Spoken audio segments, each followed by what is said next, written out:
Okay, we're going back on record at 12:59 p.m. Detective Fogg is back to begin testifying, still under oath. Detective, the interview that we just heard with Kenneth Walker, which began at 3:53 a.m. Then there was a second interview. Yes, ma'am. When did it begin? It begins at 5:14 a.m. Okay, and, oh, I'm sorry, yes, ma'am. From the last one, just based on the recording, do you know if they recovered the gun holster that you mentioned that was recovered? I'm not certain on that. We didn't have a photograph of it, so I'm not sure if they collected that or not. Okay. And then the other question is, as far as the calls that he made, do you have recordings or record of those calls being made? They had the 911 calls. So but not to his mom or her mom? No. There's phone records, but we don't have the calls. No. We didn't get those? No, we wouldn't have those. No. So we can't confirm, or we can't confirm? I don't have the records in front of me. I know on his recording there is the 911 call. It sounded like he was talking to someone else. We don't know who he was talking to. There was one other thing. On Yes, the sir. last recording, it showed that there was about 20 minutes left. That's when he was being photographed, is by the crime scene. They just kept the recording going. Yes. He's being photographed by the crime scene technician. Sorry, one last question. Yes. He mentioned that she had a Charger. What was the car that they were part of the search warrant? Was there a car as well? Yes. Was it her car?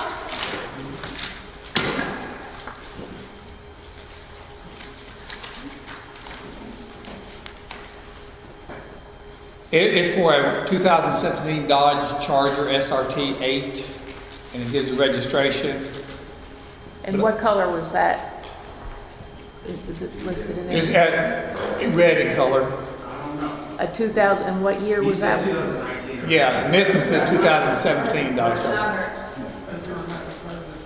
And this one has a Mississippi registration on the search warrant. Okay, perfect. Okay, perfect.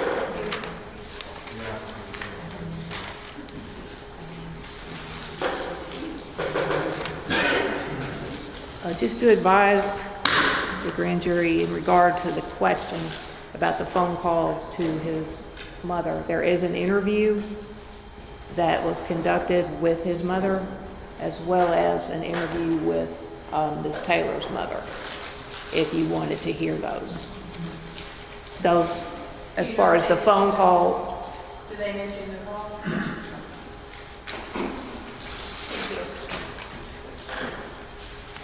Okay, so the second interview with Kenneth Walker, we could play that.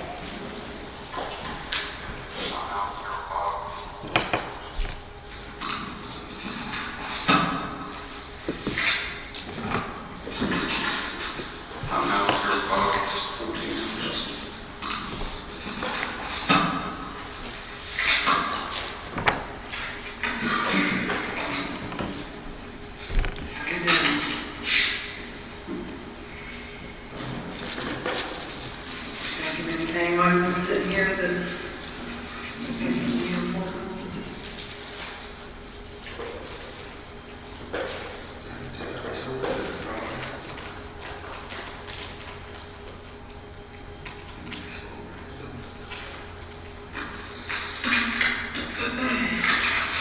so the other kid mentioned that he was a guy that's been on and off for some time.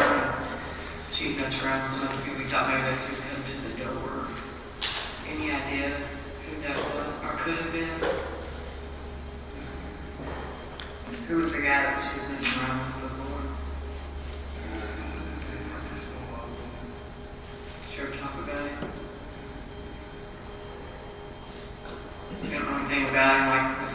involved in anything that would link him to her, that would raise questions. And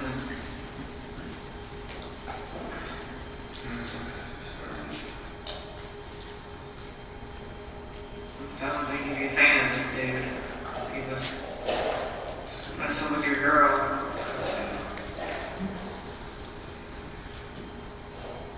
You don't know if he was involved in narcotics or any kind of drug stuff, but maybe he kind of used her as use her place as like a scapegoat, or something that would get the police to go talk to her and not to him, and if she kind of did him wrong and he was mad, and so he would say, hey, this is the address, or, you think,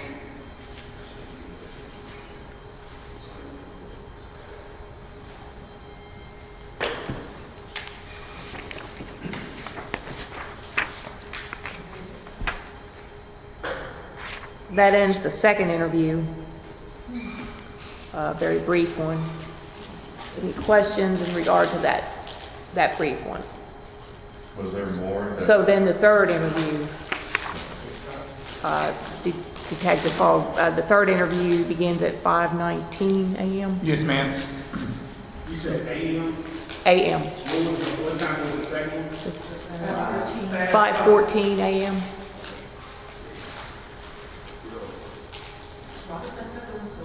You'll find out. So we'll go ahead with the third. Just changed the batteries. Time now 05.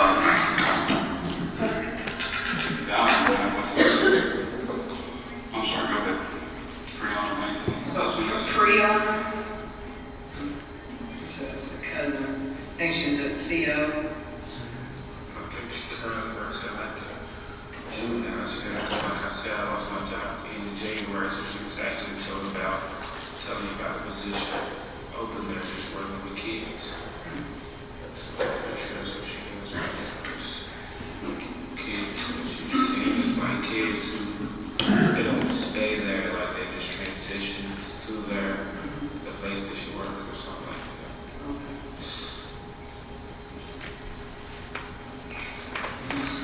that. So you've never noticed Breonna have any kind of people coming in and out of the apartment, or? Definitely not. She hates people. Like, coming over there.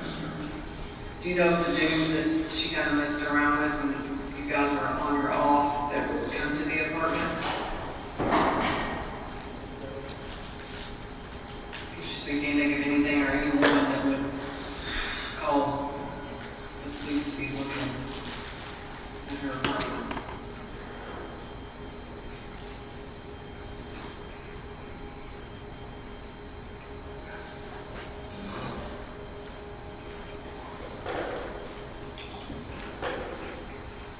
She's never talked about anything that she would maybe be caught up in or tied up in that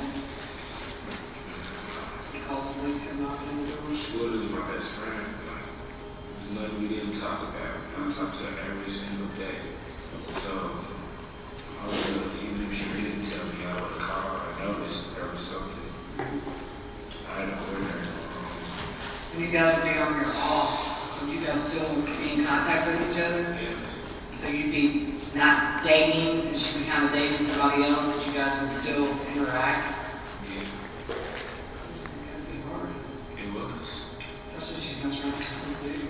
But it was only like that because, like I told you, like when we first met, originally we was friends. So it was like no matter what, like we was always gonna be friends. And like, no matter what we gonna do, she'd be there for me. No matter what she was gonna do, I was there for her. And it wasn't a whole lot of dudes. It was just one dude. It was just one dude. I mean, she messed with him before she messed with me. So it's like a really random guy. You don't know his name?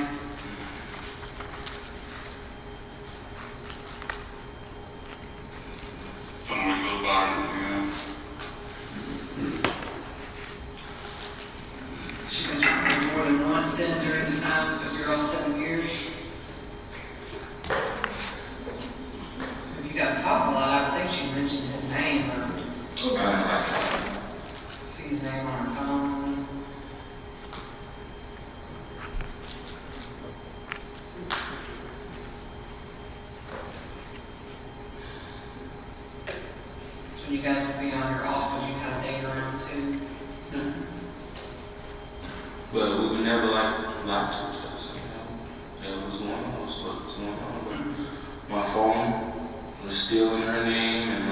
yeah, going to her house and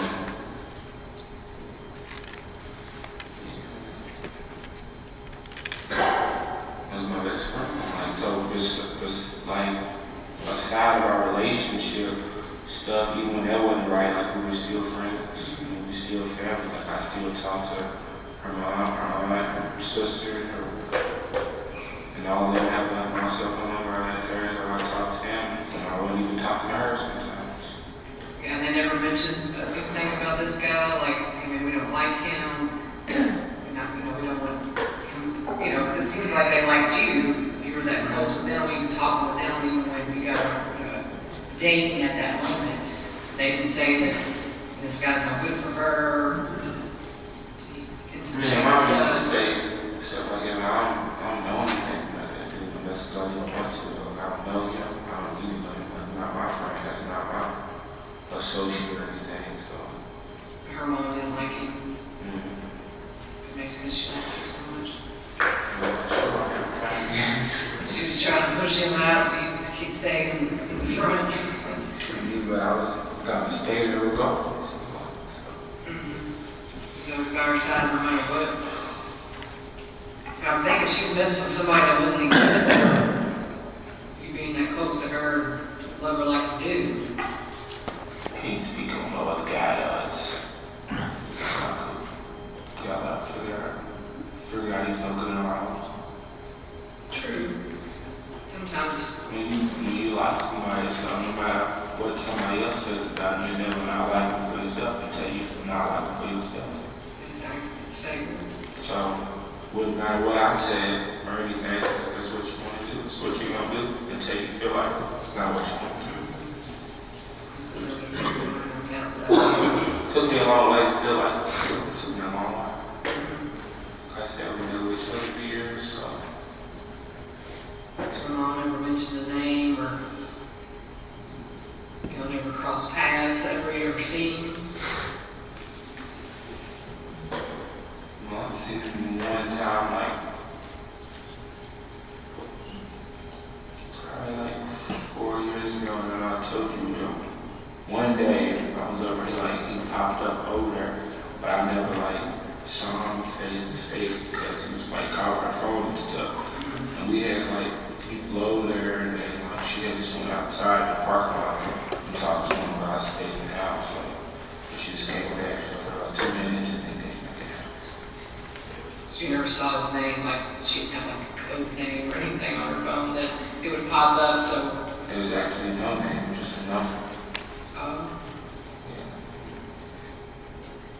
She really never see.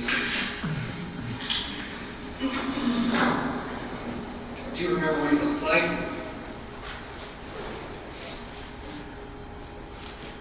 Like Black guy. and so you don't know if he was from the area, local. I really try not to look too much into it, not to drop myself quick, because at the end of the day, we have like an understanding, so it's like, until we decide how we're gonna be together, then whatever we do is whatever we do. Okay, because the reason I'm at it, we're just trying to figure out what would be the reason for, police coming. Sadly, they already told me they made a mistake, so I'm knowing that was a mistake. And then they kept on asking me, is there anybody else in there? I'm like, no, it's just her on the ground, got shot her. And they kept asking me, is there a white male in there? I'm like, no, there's not a white male in there. There's never been a white male in there. So they must have been looking for a white male. They knocked on the wrong door. That's my conclusion. I'm almost 100% sure that's what happened. And then when I told them that there was nobody but me and her in there, when after that dog was barking at me and stuff, and I'm getting on my knees and I put handcuffs, I seen all their faces. I told them there was nobody in there but me and her, and they're like just looking around each other, like kind of like scratching their heads, like they're thinking they go to the wrong place. Like I seen it on their faces. Like there was no reason, like literally for the last 4 days in a row. she's been working 12 hours a night for the last 4 days. I've been over there playing my PlayStation In her apartment. at her apartment for the last 4 days. And today was the first day that she was off. And she was actually begging me if she was going to go to work today at, well, whatever, last night at 11 o'clock if they needed somebody to come in, but they never called. So, that's even the right direction and she ended up going over.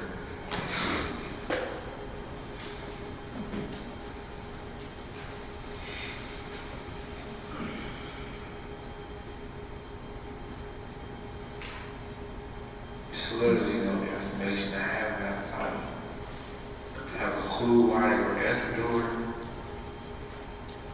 I know if they were coming to talk to me or her, there would have been no reason for them to be so media. There would have been no reason for them to even think about kicking the door in. Like I'm sure y'all can look at both of our records. We've never been. She's never been in any type of trouble that I know. Like she's never even been in jail here. And I just went to jail for the first time ever a couple months ago because I wrecked my car and got a DUI. And I'm still going to court right now for that. It's probably going to get this, well, I don't know what this court or whatever now, but other than that, I got locked up in Warren County, Williamson in like 2011. I stole a hat from my mom. It's the only other time I ever been in trouble besides the DUI when they pulled me over or whatever and they took my gun. And I went to court for that or whatever. They were trying to get me carried and said that they just my lawyer. Like I said, I didn't have any charge or anything. So they said if I get a gun license, then they'll bump it down or whatever. So then they just turned it so it becomes like I had a gun license and they gave me my gun back. So Did you drink it, rather? well, yeah, but that's not what the gun situation. Whatever. I was just drinking and well, I had drinks earlier, but I got a wreck on Barstown Road a couple. I think it was in like October, November. I'm just wrecking my car. I hit another lady's car. Nobody got hurt or anything. I just went to jail for like a day or two. And I came out and I made going to court for it, but that's it. Breonna, You literally don't do anything. you don't do any kind of recreational drugs, anything on the side, She you guys doesn't are do chilling? anything. Like she drinks like a couple coolers or something like that. She doesn't smoke weed. She doesn't smoke tobacco.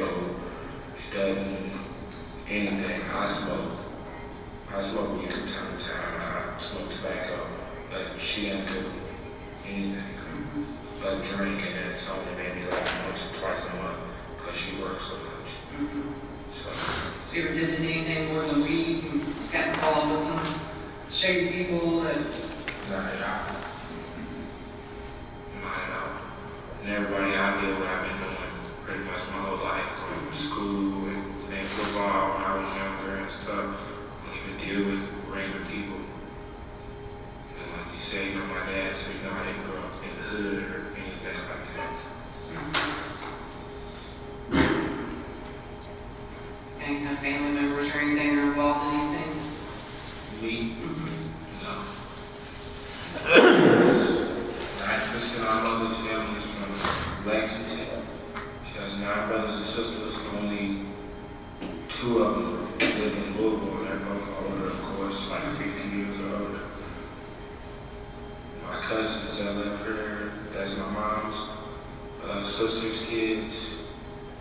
Both of them got like master, doctor degrees. Graduated from UK, Ohio State. Yeah, like so. Your dad's side of the family pretty sort of way? Yeah, I mean, everybody's older than that side of the family. Like, nobody just works.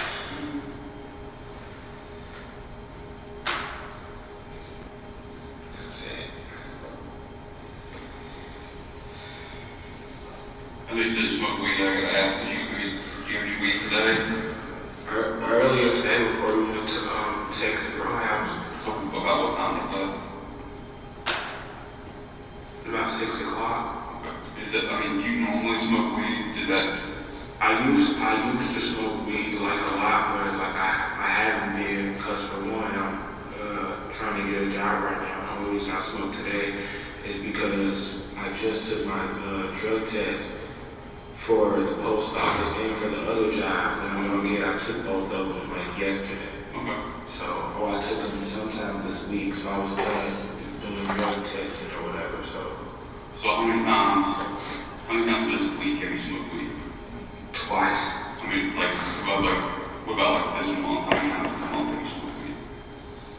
Like 5 or less. Okay. Is that pretty consistent, like five or less times a month, or Well, is it more? even when I was smoking consistently, I smoked like 1 time a day. When was that? Like, When I got off work. okay.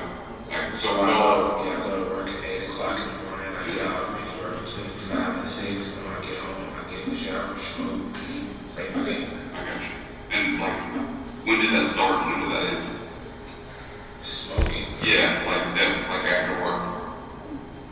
Really just whenever I felt like I didn't smoke weed until like 2012. Well, I went to WKU, so that's when I started. I didn't smoke like when I was in high school and stuff. I played football, so I didn't have time to smoke. I got you. So, maybe like 5 times this, within a month period from now, and then what, like 15, 20 times prior to that month? Yeah, I'd say. Okay. Yeah, no worries. I just wanted to make sure, you want to like, how we right now, no. Are you eat like medication or anything like that, or just like alcohol? Okay, I just want to make sure. Well, I had a big margarita at Texas Roadhouse, but like I said, it was at 6 o'clock. Yeah. And then her friend was asking us to take her to drop her kids off. So after we left from there, like I was around with her, she was driving today. So when we left from there, like we took her friend like down Dixie and dropped one of her daughters off. Then we went downtown like to the east end and dropped the other daughter off. Then we took her friend back home in PRP Ontario Road. And then we came home, so we probably didn't get home till like 9 o'clock. After that, so by then I was long done feeling that margarita or the little blunt that I smoked before we went to go eat. So everything was pretty just normal. Like I said, we relaxed. We relaxed in the bed. Like literally the night was over. Nobody knocked on that door. We'd been asleep. I would have been asleep. She was already sleeping. I would have been asleep in the next 10 to 15 minutes. She don't smoke weed at all? No.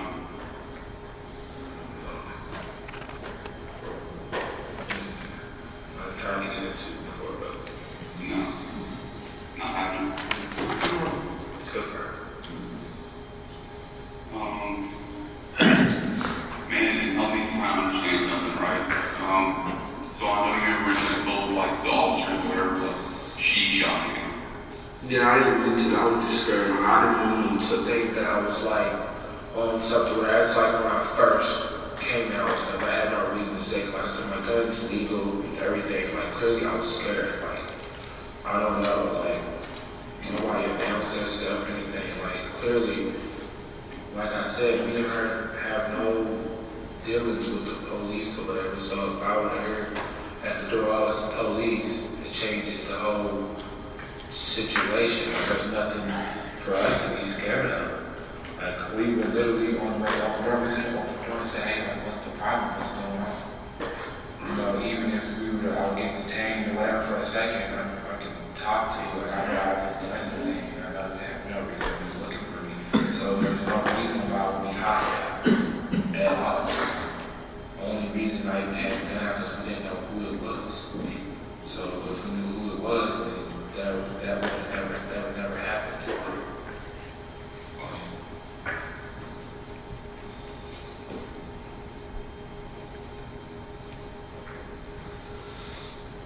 The only reason I even said something about ex-boyfriend or whatever was like I said, neither one of us in anything.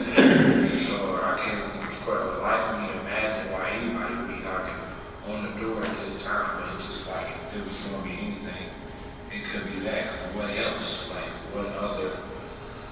I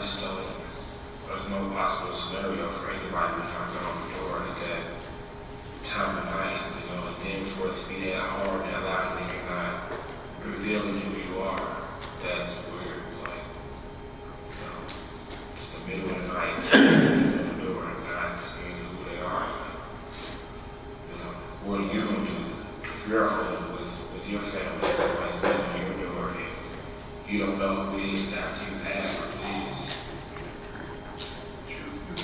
Like, I know y'all have been, you're gonna be cautious, okay, so what's going on? You're creeping towards, you know, like, who is it? Who is it? You don't know who it is, and the door flies open, like, So y'all had PG on, watching movies, was TV loud? and it was in the window, we say it was on like 12 or so, like, she don't like the TV that loud. Like, if I have the TV, like, turn it down, I think I'd be so loud, you know, so it wasn't that loud. Music on during this banging or anything like that? Were you all in the process of being intimate or anything during the banging? Were you just laying there? So she was asleep. Yeah. She had probably been asleep for like 10 minutes. I was actually kind of bitching at her because she wanted to watch that movie. Yeah. And she fell asleep. Yeah, I agree. I mean, is there anything at your apartment or anything like that that would kind of help us in this investigation? No. Like, I literally don't understand this at all. Yeah. I have no reason. Like, I don't understand at all why I knocked on her door unless it was a mistake. Like, and I asked that out there a million times, like, why were you at the door? Nobody had an answer. That's what we were figuring out. And I know it was a mistake because they kept saying it was a white male and I was hiding a white guy. And they're like, why? Like, She ever mess around with a white guy? no, She ever white guy friends? no, not ones besides ones that work with. Like, and I talked to her on the phone and stuff. Wow, she's at work, but she's never seen them outside of work except for maybe like a coworker dinner with everybody out there. So you don't think she's ever messed around with someone that maybe she's never been with?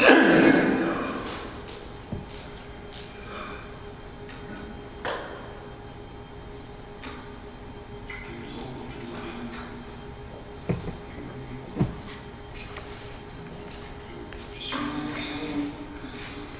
You just don't know what to do. I thought that guy who was talking to me was going to be here.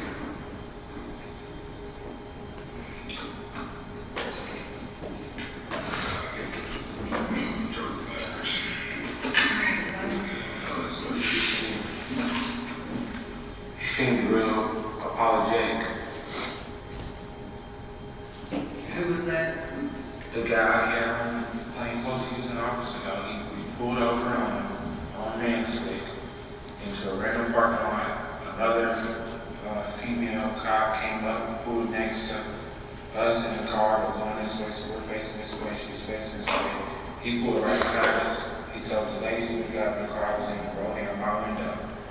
And he asked me my name, and I think he might ask me my social security number or something like that. And I asked him what she did.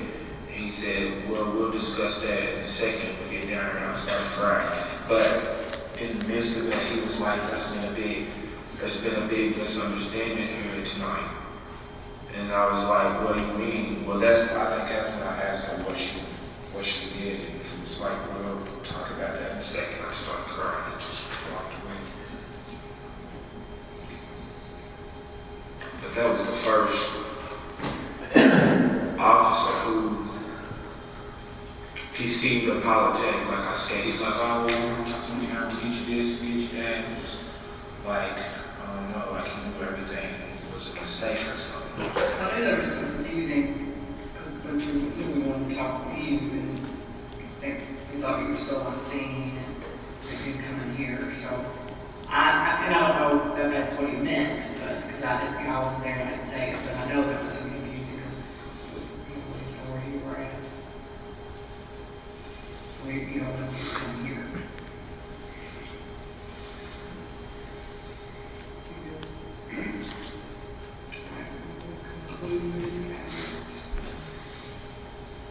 If you think of anything else, you know, those knocking at the door.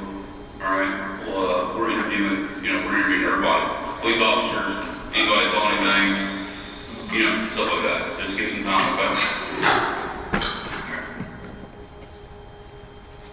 That concludes the third interview with Kenneth Walker. Are there any questions for, Yes, ma'am. Is it normal to read somebody Miranda rights after you start interviewing them? I mean, because they read his Miranda rights in like 7 minutes and 45 seconds into his interview, the first one. Well, you can talk to them a little bit before you do it, but usually it's done but it doesn't have to be done right at the beginning. You can do, like, questions or conversation, just kind of get to know each other. She admitted she made a mistake that she should have done a little earlier. Okay. So, and he's in custody within the whole time doing all 3 of these interviews? He's been detained. I don't know at what point he was in custody. He was, Okay, well, the time. Okay. I heard at one point they stopped to go down to Brooklyn after the first interview. I think that was, I think after the first part, my understanding is they just took some photographs of him. And, because they went to go do, from what I understand the transcript, they went to go check on some more information, and the crime scene technician came in and photographed his clothing and everything. I don't know at what point he was taken into custody officially.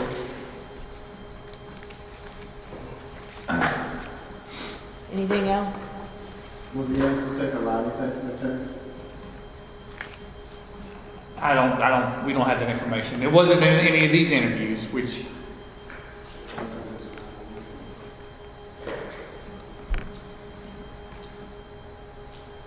Okay. Detective, did you obtain a copy of the interview done by a Public Integrity Unit of the SWAT commander, Lieutenant Dale Massey, yes, ma'am. who arrived on scene at Springfield Yes, ma'am. after? And you have that today? Yes. Okay. Lieutenant Dale Massey interview? Sergeant Jason Vance, Louisville Metro Police Department's Public Integrity Unit. Today's date is Tuesday, May 19th, 2020. And it's $1,300. We're here present at 3672 Timber Boulevard, Public Integrity Office. This is a report statement from Lieutenant Del Massey. The statement is reference to PIU case numbers 20-019. Present with me is Lieutenant Del Massey. Attorney is not present. And Sergeant Jeremy Word for the Public Integrity Unit. Lieutenant, are you aware that this statement is being video and audio recorded? Yes, sir. Does this meet with your approval? It does. Sir, please state your full name and spell your last name. Larry D. Massey Jr., M-A-S-S-E-Y. And sir, what's your code number? 2459, And where are you currently assigned? SWAT, Special Operations Division. And how long have you been in that unit? Unit, 3.5 years. And how long have you been with the department? 19 and a half. Are you under the influence of alcohol, drugs, or any other intoxicants this time? No, I'm not. Are you taking any kind of medication that would affect your judgment or your ability to think clearly? No, I'm not. So this one, covers multiple things. We're going to bypass this because it doesn't cover this. Because it says short requirements of KRS 67C.326, I'm obligated to advise you that this is a criminal investigation, not an administrative investigation. However, you are not the subject of this investigation. Knowing this, are you willing to give us a statement? Yes, I am. Okay. So, what this is a reference to is that, we had an alcohol shooting on March the 13th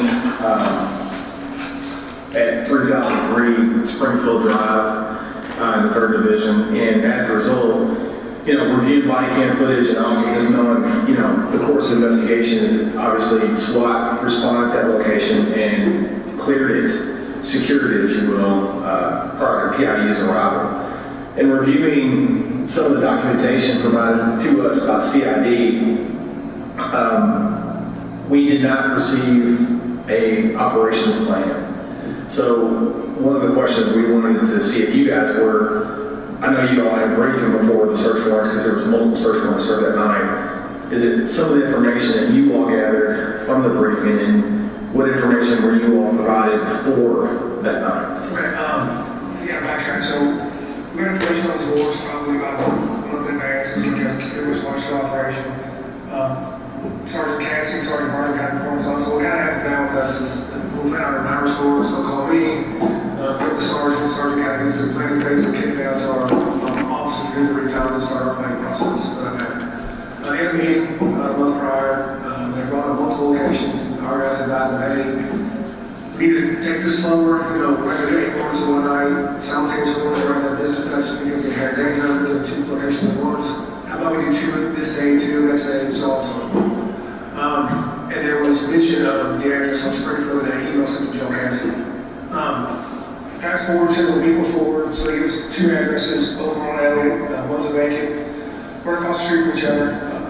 Detective James comes in the night of the warrant to do the briefing. We bring both of them up on his end and ours, so he'll give us the intel behind his case, you know, what he's learned, which we countered. Easily enough for us, we only understand that it was our 5th time, I think, in 18 months doing it, so we have a pretty good idea what that was like, and thank you next door, dealt with that as well. He goes through his whole brief, giving us his intel on his side, so we go through our brief on tactical plan. So what we've done since going full time is we completely overhauled how we plan wars. Back in the day, we would take a lot of detective information and take it as golden, not anymore. It's often, there's no kids, there's no dog told, there's kids and dogs. So we have an exhaustive recon process that we go through. He made mention of another address, 2605 West Holly that night. They said something to the effect that we're going to do that night. At a later date, sounds like it. At no point did I ever hear the word Springfield mentioned in the briefing. Someone else may have, I never heard it. It was never said that they were doing any other words. We rolled out to Elliott with the understanding of who the holes are, okay? Well, we're on the scene, so we're across the street from each other, so it's kind of a tactical destination, trying to play this house while you're working this house. There was like 10 or 12 people in this house. So I'm with a barricade in the middle of both locations, kind of just surveying what's going on. We're about 2 or 3 minutes ago working the door, we're calling people out, and on our SWAT watch over here, shots fired. Wait a second, shots fired. Is everybody good? My guys get on the radar, leave here. It's like, yeah, we're good at the breach point, whatever. So we got to leave the sergeant when the phone comes on our SWAT shell, said, yeah, Springfield, gives the address, we an officer while shooting. I'm in the barricade, so we kind of gather our bearings. So like, what are you talking about? You know, again, back to the point, we have no idea if they were doing war at the same time. Gather our bearings, kind of get up the QRT together. I know it was me, Sergeant Myers, Sergeant Cassie, Sergeant Hogan. I know Scott Walker was driving the barricade. I believe Chris Baker. There was about 10 of us that went over to Springfield. So we leave all day, or excuse me, down there, get to Springfield. There's some kind of, as these kind of situations unravel, like the address I gave them first was a different address than we're actually at. So it took a little bit to get there. We had to actually wrap the barricade through a chain link fence because it was a one-way to go around kind of street. Get there, and pull the barricade up pretty much to the side of the car, the driver's side. And I see to my right, a row of police cars, and when I would have to catch between officers with long guns pointed directly at the door, the slide glass door. I believe I see Lieutenant Hooper was shot, just kind of in there. So we kind of get our plan together. As we're rolling up, we're getting intel, hey, the shooter's in 1015, he's over here. He said there's a female inside, or something of that, but again, it's candy because these things are, you know, the exact murder. But to that effect, I was really confident that there was not going to be more resistance in the house, but we were trying to go check on the possible female, right? So it's their preservation of life. So I kind of talking to Major Shine and said, who do I make? Get over here by cover, because when I initially get there, as I'm looking for that sliding glass window, our initial thought is, oh, they're shooting out the window at the police, right? Or at the door, I should say. Get some more intel. I sent a team up there, and I kind of stayed behind the barricade. I said, all the patrol officers, check their rifles up, because they're still literally just pointing, and they don't know what to point at, more or less. I mean, there's our identification, there's nothing to point at because there's curtains and everything else. We're just pointing guns, pointing at. Get a plane together, they roll up, go to one side, look at our throw up, Ricky inside, and they can see down the hallway, they can see a person down. I mean, it was a crazy day, so they go in, search it, possibly more, hurt people, whatever, come back out, get it all clear. The patrol officer holds up on the 3 side, they're holding down another window, there's a white male in it, they had him gun for it, but I'm like, that's a different apartment, so that guy back there is fine. So, obviously, chaotic scene, do the best you can when you get there, try to slow everything down, and just, try to provide the best service we could and help them as best we could. But getting back to the planning phase, we had no idea they were gonna be at that point. And as far as the information that you guys received, did you all receive the search warrants? I mean, Yeah, what happened is they'll do a risk assessment matrix, and search warrants. We get copies of those. I've got an extra link now, I have to require me to give me a higher number for the extra safety messages and awards for the different units where multiple units are looking at it, and unbeknownst to us because we're supporting it, so higher number. Some detectives will above beyond with PowerPoint will do that we supply to them, hey, that gets information. But at the very least, the risk assessment matrix, copy of the high number, and the actual search warrant affidavit, so it's what's required. and just for the tape, I mean, a HIDE is a deconfliction site. Correct, yes. Deconfliction sites to ensure multiple units are planning police action at the same locations. Makes it stop little blue violence or little shoot. And during the course of your all's preparation, what significant, if any, information did you all learn beyond what was provided by CID?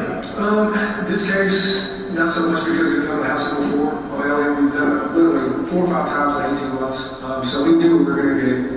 They provided some information. I think the door may be barricaded, but through what's going by, hey, we see people in and out freely. We're getting updates as the road there, there's people in and out. I mean, it's a very hot area, a 24-block alley. So nothing stood out other than there could be possible follow wars later on down the road. But nothing about the 2 locations we were doing that back alley. It was just a house we done before. As far as Springfield goes, once you make it over there, you guys, make it safe and secure for us, PIU. How long have you all seen after that occurred? After we closed the house up there, Secure that. and we didn't stay long after, probably 10 or 15 minutes. Just long enough to where I knew that everybody was going to be safe. Like there's no threats to the police or solution for that matter, and that they kind of help they needed. I said a couple things to Major Shy, and put around a little like, hey, we should probably get out. That's where I'll figure out who did what, but I said our role is to take this parts out. I'm not going to say part of that, but you should probably consider a couple things related. So probably 10 or 15 minutes. Now, did you learn any information as far as, that incident on Springfield after you guys came out and while you still around? So originally, when I was there, Detective Cosgrove was providing the best intel, the best information out of anybody hands down. He had a rifle slung. So I assumed, just having a rifle slung, that he was there after the fact, okay? So I know Matt was involved in it. While we're on scene, we learned that Cop was involved in it. Like, I had no idea he was part of it. And then through the course of, Sergeant Barber attest to this, a couple of guys with the neighborhood apartments ensured there was no other casualties due to gunfire. I don't know, at one point, they were pointing out the window, and Detective Hanks looked over and kind of made a motion like that, like tapped his chest almost to say, yeah, that was me type thing. So as we were on scene, it became pretty apparent to us what we thought happened, as far as what happened initially at the bridge point, and then when those how many rounds were fired through the windows and doors. You said you learned that Cosgrove was involved. Did he tell you that, or were you told from another I was person? told by somebody else because I said, man, get him out of the mix. And he was still in the mix, doing stuff. I was like, get him separated from everybody. Who told you that? I don't remember. I really don't. And was he removed from the scene? I don't think so. Okay. And like I said, so we're all there, and it's obviously hectic, like I said before, but I do remember saying, hey, separate him, he's involved, he was waiting to the mix, Sorry, Bert. LT, going back to the briefing, I know there were 2 on Elliot they talked about, one on Ali, and it was decided Ali would be done at another time. There was no mention of Springfield. Through our investigation, we've learned up to this point from information provided by CID that Springfield was directly related to Elliot. Is it common with the amount of warrants you do for CID and other, I guess, units, if you have a site that is linked to other sites, would that be briefed during that time? Oh, 100%. We should have knowledge of what they're doing. And kind of not to get too caught up in the rabbit hole here. Since going full time, the team has got millions of dollars, not because of me, it's because of the guys. We treat safety very important, right? So like simultaneous wars, bad business. Someone goes down, like we just saw, who's there to provide our work? Our priorities are people, right? So like, to us, we need to be briefed on everything, but at the same time, like, there's been some understanding in our guidance and the CID that we're not going to rush in and get dealt. We're not going to treat human rights more important than not dealt, right? So with the time, our tactics have changed as well. So they should definitely let us know as far as what they're doing so we can provide assistance. Because in a case like that, hey, if y'all actually through Springfield, y'all sit there and watch it, we can send some guys over, or if y'all are going to do it, let us get y'all there first so we can push an armor your way to be able to support them. You know, from CID, I don't know how many wars they do a year, because we don't give ourselves oil, obviously, but we always try to just push them the safest way they can do the wars, if that makes sense. So they should definitely bring us on any location they're going to be at, during a bridge, just so we know. Okay. And back to that point, I guess the Elliott was deemed at the time, I guess those were the two targets. Was it known at the time the targets were at that location, or were there unknowns where? I want to say there was two main targets, and forgive me, I don't remember the names. I want to say that they did a vehicle takedown on one, or maybe two, that looked the location, and one of the other targets, there was like 3 or 4 targets. I think at least one was in the house, and I think 2 were taken down as we were out, or as we were working on the first incident. But the timing of that, and I don't know which one was the main target versus the secondary target. They provided like 3 or 4 different names. Okay. You mentioned the email to Sergeant Cassie about Springfield. You know, I guess he may have more intimate knowledge of that.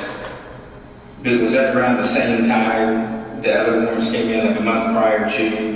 Well, I was on a conference call with Colonel Chavis, Major Gregory, Major Burbrick, and myself talking about debriefing since then, kind of what we can learn from it. Because I think there was I heard some things that came from the initial interviews from PIU that said squad narcotics, which is the CID weren't communicating effectively. That was across my attention that maybe it was my fault, maybe it wasn't, so we had to turn in the air. That was the first time I was ever made aware of that email because she provided a copy before me. But I don't think I ever received an initial email, and if we did, it was 30 days prior, so unless you mention in a briefing or tell us in a subsequent meeting, we're not going to remember that you said Springfield month right there. Okay. Colonel Chavis provided that. I don't know what's her Major Burbrick. Okay, so Major Burbrick. She brought to my attention, hey, this email existed 30 days ago, not 30 days, one of the wars, March 13th? March 13th. It may have been March 1st or 2nd, maybe 2 weeks, 2 weeks to 3 weeks. But I don't look for my email, I don't know that I received that email, I may have not double checked. But that was the first time that I recognized that Springfield was mentioned. Okay. Jason, you have anything to discuss? Yeah, as far as that, you know, I guess you don't have a meeting afterwards, like a debriefing meeting. I mean, clearly you had some concerns that night. 100%. Did you voice them that night to anyone? Who did you voice them to, if any? We talked internally as a team, figuring at some point we would call it here because everybody kept footage. I think we were the most unaffected by what happened because we were after the effect. Obviously, we were there finished the shooting, and generally my guys, because they're in more stressful situations, can process information and slow things down. Mm-hmm. So we talked about it internally, yeah, 100%. And, you know, that's why I was kind of alluding to earlier, like our priorities are people, adults way down here. So that's why we move slow, that's why we mitigate our actions. And going back to how I was really big in the meeting about the no knock thing, so these no knock wars, if they provide us a no knock war, you know what we do? We knock the heads. Okay, the only time we'll do a no knock war is if we will press upon if we're going to explosive breach charges of breach point, where you can't make announcements, right? And we usually reserve those for homicide suspects. So we would take the extra step. Yeah, it's no knock war, but we're still not going to house our presence just because of the initial danger of the breach point. Well, that's actually a good question. Did CID request a no, or did you tell CID that you all requested a no knock on Elliott? Did not. We've done that in the past. Elliott, when you enter if you're all, you've never been down.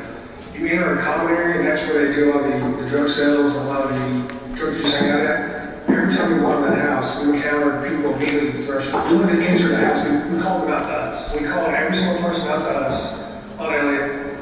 I left that time, the time before, call everybody out, so nobody in the new building is secure. So that the house had like trap resistance. And had you known that CID was going to serve that warrant on Springfield, would you advise them no, not to do that? I would advise them 100% not to do it until we were done doing what we need to do. Like I said, we can't do every single,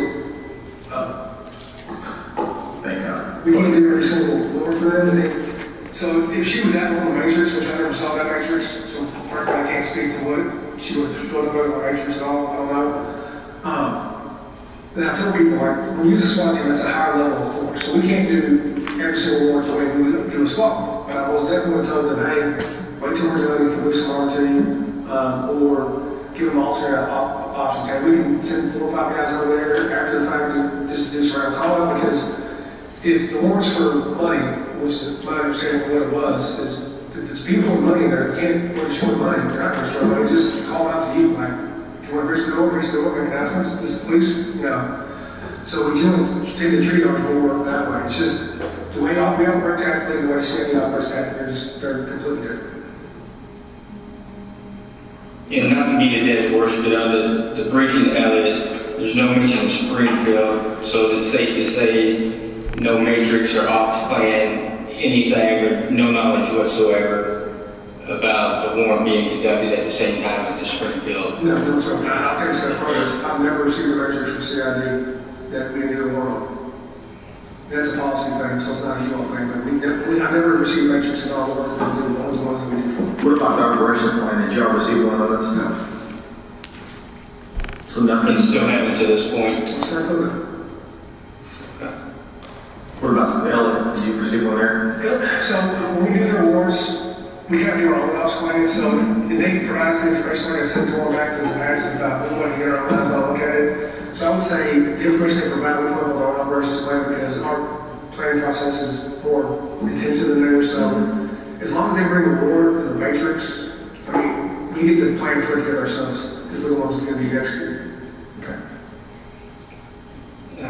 Back at Springfield, when you all arrived on scene, you had mentioned something when you first arrived on scene. It was your initial thoughts that officers were receiving fire through a sliding glass door. Yes. Can you kind of expand on that a little bit? So as we were getting there, we hear that there's automatic gunfire, there's a rifle play, there's a rifle play. We kept on hearing that. So my assumption was when I saw the number of what I thought to be initially exit bullet through the windows and playing on the doors, I just assumed, okay, well, that's what a shot is making our approach. And I figured out now it's at the breach point. So then it becomes pretty readily apparent to me that those rounds, after 3 or 4 minutes, they came from outside. So those rounds that went inside that I thought initially were coming out were actually going in the apartment. Okay. And you may or may not remember, because a while has gone past, but on that sliding glass door, do you remember, were there shades or anything over that door? Could you see into the apartment? I see from the apartment. I want to say it was those white vertical blinds, but I couldn't remember. There's definitely a white barrier in that, and you couldn't see any windows that I could see. I mean, because we couldn't even see any light or darkness. It was just, like I said, just a white window. Okay. And in your all's training and experience in training through the department, is it pretty much given that we're trained to, you have to identify the target as part of training and just kind of your all's continue training? Yeah, 100%. Target identification and knowing where your backdrop is are probably the 2 most important things as far as when you fire your weapon. 100%. Like, you have to know, A, what you're shooting at, B, what's in front of it, B, what's behind it. There's no other way you can operate.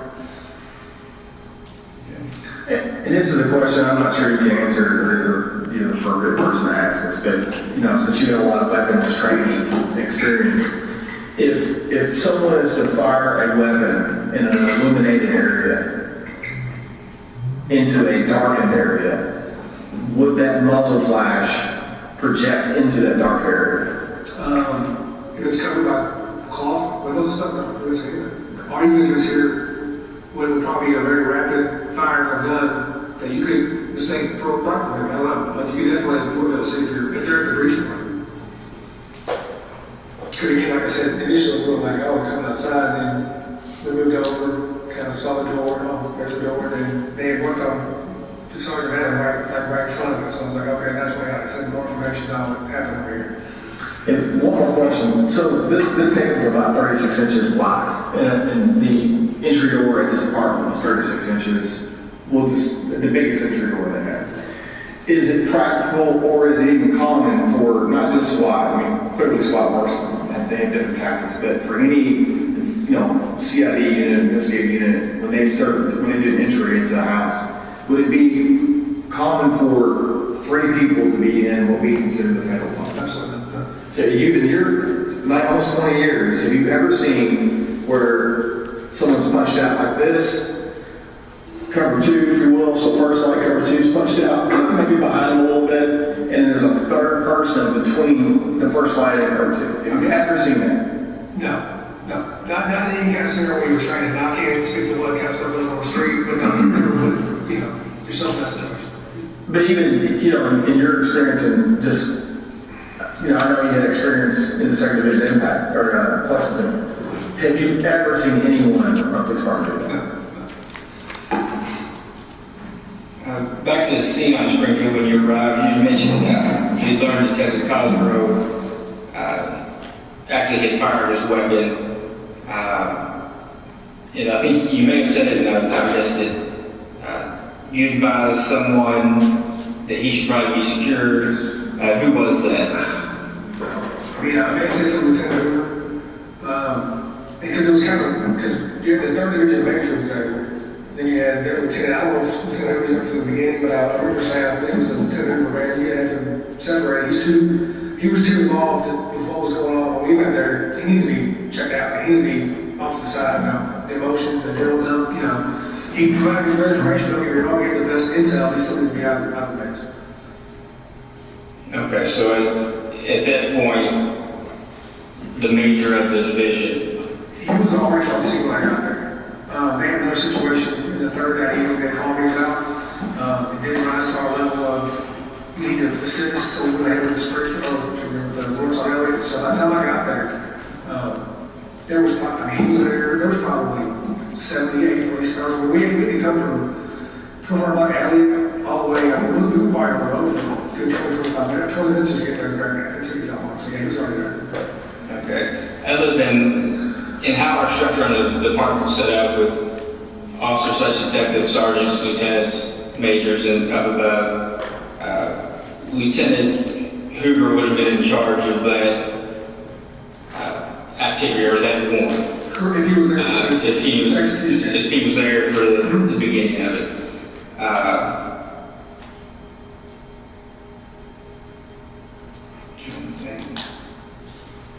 But then he kind of gets murky whenever our major shows up. Hey, no, that's not my unit, but it's your division, so the whole ICS, but. Okay. That's awesome. That's all right. Just a few more questions I'll take. Are there any other questions we have not asked you, or any other information you have that may be beneficial to this case?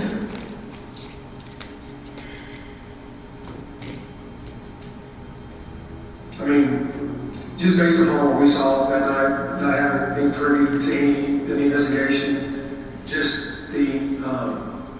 and not so much my interaction with Detective Anderson, but with my guys, we just got the feeling that night that, something went bad. And that deterrent identification, we don't think, again, we did the investigation just based upon our initial, what we saw, what we were told, kind of how we replayed the thing, because we want everybody to be safe, right? That's our ultimate goal. We don't want us to get hurt, innocent people, and even the bad guys. I mean, if no one's got to die, no one's died. That's $14,000 is worth it. Anybody knows not worth it either. As we debriefed it down the door, it was just an egregious act. I mean, from a lot of perspectives, that's in fact what happened. Other details come to light, it is what it is. It's just, it seemed like that there's no target identification whatsoever for those rounds that were shots on the target. Any follow? On Elliott, who was in charge other than you all, can you think of any command who was in charge down there from CID or? Sergeant Farr was there. I don't remember, was Lieutenant Huckleberry there? I don't think he was. I think Colonel Chambers was out with them that night though. I mean, I think she was out riding around. She may have got out with us. I don't know if Major Burbank was out or not. So none of them came over here. The only person from our college said they came over here was Detective James. He's the only person that we knew for a fact was there. And he told us, hey, I got Sergeant on the backside. He may have used some other people that were there, but they were already in place at the high because of those cars. So I know James only came to actually brief us in there. Okay, which isn't uncommon. If he's the lead investigator, then he's going We actually to. prefer to less people there because if you have 30 people there, it's too out of the way and you can't hear the brief. Okay. Is there anything you want to state for the record before we end? No. Is everything you told me the truth, to the best of your knowledge? Yes. We will not conclude a statement time now approximately 13:20 minutes.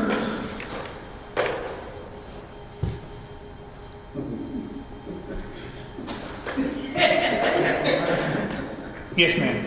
Then you said they was at 21st and Elliott before they got there? 24th. 24th? Yes, sir. He spoke really fast. Yes, he does. Do you all have a transcript? Yes, we do. I was curious, he gave sort of a explanation of the no-knock policy or at one I point? think he gave an explanation of his. Yes. I was just kind of curious as to how they approach that. While we're looking, while Ms. Weather's looking that up, you had a question. Yes, ma'am. I have another transcript question. Me too. Okay. Yeah, he spoke really fast. Yes, he did. So, all Right, that's what I was like. right, let's get this one. Let's get this one. Yeah, the last part is what I just wanted at the front. He said they asked him other questions and he got a statement that's what That is the only one else. Yeah, mine was it. I mean, he can replay it, but it doesn't, he speaks so fast, a lot of it, I was like, what? I would really have mine read. I would say it's something. Yeah, it's not, he spoke way too fast. We can always come back, because I have another one. I have the timestamp behind. Wait. I'm in the middle. Page Okay. 10. Page 10.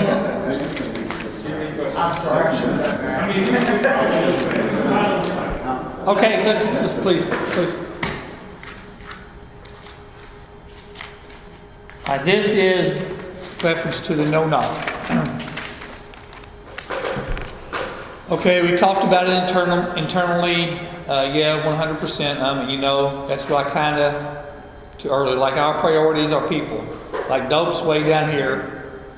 So, and that's why we move slower. That's why we mitigate our actions. And going back, I know it's really big in the media about the no-knock being thing. So these no-knock warrants. If they provide me with a no-knock warrant, you know what we do? We knock and announce.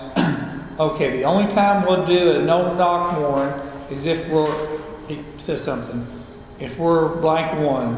If we're doing explosive breach charge at the breach point where you can't make announcements, right? And we usually reserve those for homicide suspects.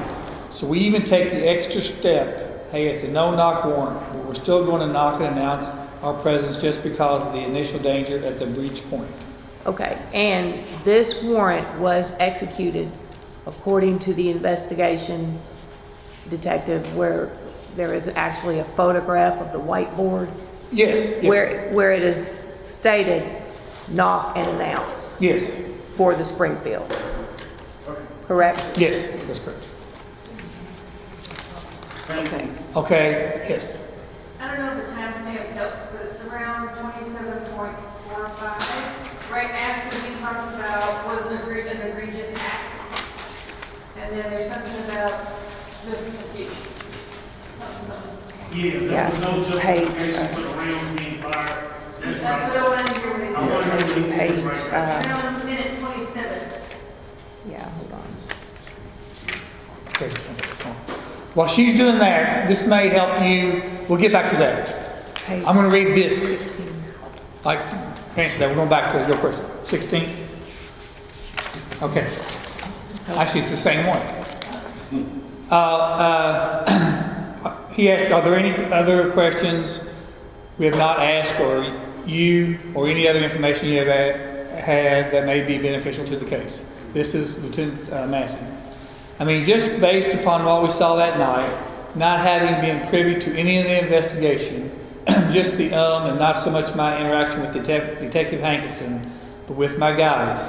We just got the feeling that night that, you know, something really bad happened and that the target identification, we don't think, and again, we didn't do the investigation, just based upon our initial, what we saw and what we were told, kind of how we played the whole thing, because we want everybody to be safe, right?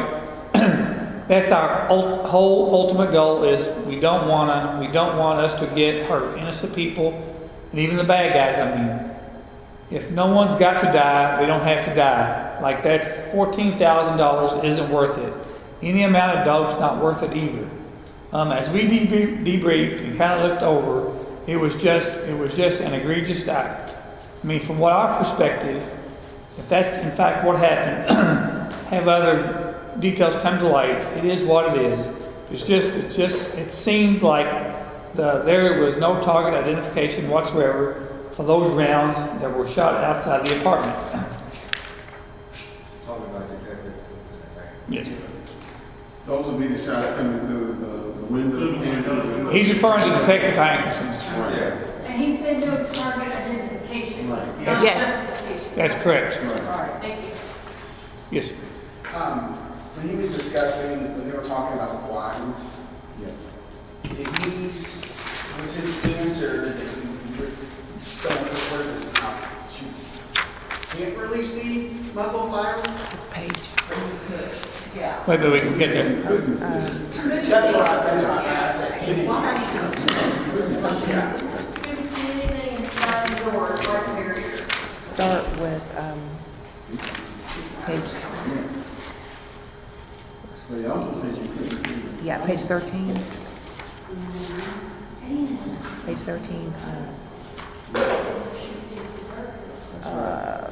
Line 560. 560. Yeah. Okay, vertical blinds, this is Lieutenant Massey. I could not see anything in the apartment. I want to say it was those white vertical blinds, but I could be wrong. It was something. There was definitely a white barrier in that, and you couldn't see in any of the windows like there that I could see. I mean, because we couldn't even see any light or darkness. It was just like I said, just the white. I believe they were vertical blinds. Yeah, and then they asked a question, then there's, Okay, I got that to the bottom. Question one is, and this is a person I'm not sure you can, this is a question I'm not sure you can answer or either. You're the appropriate person to ask this, but you know, since you have a lot of weapons training and experience. If someone is to fire a weapon in an illuminated area,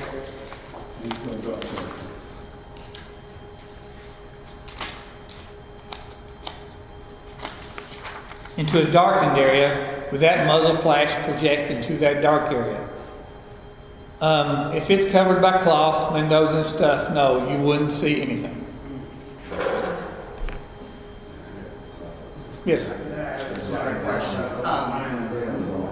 This is directed at, I think it was Hoover, but it was basically, I'm just trying to get the gist of what he's saying. Not saying that this is the way everybody does it, or that this is the only way to do it. But I guess, was he implying that if someone is involved in this, they should be separated from, once SWAT goes in and everybody's checking everything, that they should be removed and not... Yeah, yes. Best practices, anybody involved in a shooting like that should be separated. He's talking about Costco? He's talking about... Yeah. I'm just asking, you know, the comment. Yeah. Now, best practices, and that's what he's saying. Cosgrove was still giving briefings and talking to, and Lieutenant Massey at some point tells someone, he can't remember, that he needs to be separated. Okay. Cosgrove needs to be separated from... Yes, ma'am. Search warrants. You made a comment about the search warrants, like we need to do them. Is this something the search warrants are done by regular police and SWAT, or SWAT's the only one who does search warrants? Both, because, I figured both, because Well- this is their normal. well, and SWAT, from what he said, SWAT serves the higher risk warrants. Makes sense. And he wasn't apparently, according to his statement, he wasn't aware of Springfield occurring at that time. But he would have suggested just wait till we get there to assist. Right. But they did say they were all at the same briefing, well, things we've heard is they were all at the same briefing. But if you remember, SWAT would someplace else first. we Right, well, you've got your briefing on Elliott and then you have your. but if you remember what Lieutenant Massey says, he doesn't remember during the briefing Springfield coming up. Right, but the others all said it did. He was at a SWAT briefing. But they had a separate SWAT briefing, yes. And they did. Oh, okay. Two separate Yeah. briefings. Two separate briefings. Yes, sir. The lieutenant from SWAT, if I'm right, they have a procedure on how to enter for a no-knock. And it was his statement that he felt like they should have waited for SWAT to employ that procedure. Is that correct? But they were going to, the detectives were not going to, they not agreed that it was not going to be served as a no-knock warrant. Right. But what I'm getting at is, there is a procedure. Well, it's SWAT's procedure. SWAT's procedure, okay. SWAT's procedure. Okay. Ma'am? Did you have I something? did, but I'm. Okay, yes, sir. Several of them have mentioned a matrix, and I'm assuming that it's a risk matrix where you do a risk assessment before the entry. Speaking generally, yes. I don't know the specific standards or what they look, but yes. But that's the procedure. Yeah, that's Louisville's. They go through what could go wrong, what will go wrong, what could go wrong. Who's there? Anybody, I would assume anybody that's got any possible weapons, any. And then they assign a risk assessment to that, a number or something to that to figure out whether it's high risk or minimal. Or exactly, whether they need to involve SWAT or whether it's a lower level of threat. And he did confirm that he did not see or know the operational plan for Springfield. That's correct. Or a matrix for that. Correct. Yes, ma'am. But basically, he was briefed 2 weeks prior, right? There was there was an email that he originally said 30 days prior, but then later on it says maybe 2 or 3 weeks prior. So, Springfield would have been involved since it was only issued the day before. Yes. For the briefings, SWAT had their own. Were they also included in the everybody briefing? My understanding is yes. Okay. Because that's when, that's Had when, something been mentioned about Springfield in the everybody briefing, he theoretically should have been in there and should have heard about it. well, if Lieutenant Massey, I can't go to theory, but Lieutenant Massey said that he was at the briefing. He says he doesn't recall Springfield being brought up, but then when the interviewer said, well, Springfield was connected to Elliott, correct? Yes. Wait, isn't Elliott one that, even over there, they didn't enter? He's, Everybody comes out. he said they called him, more often that they called him out, because they're out in the breed, they were in the front area apparently, and they would just call him out, that's what he said. So their assessment on Elliott, it is better to have them come out than for them to go in. Did you say one of the buildings on Elliott was a abandoned building? I think he did. Next door. Yeah, like across the street. Yeah, he may have, but we're trying to focus On Springfield. Springfield. Right. Springfield. Right. So his assessment for Springfield is he didn't need to have any of his people at Springfield. Well, according to him, he didn't know Springfield was going on. Yeah. Thank you. Thank you. Say again? I need to take a break. Okay, break time. Okay, we'll take a break now, so we'll go off record.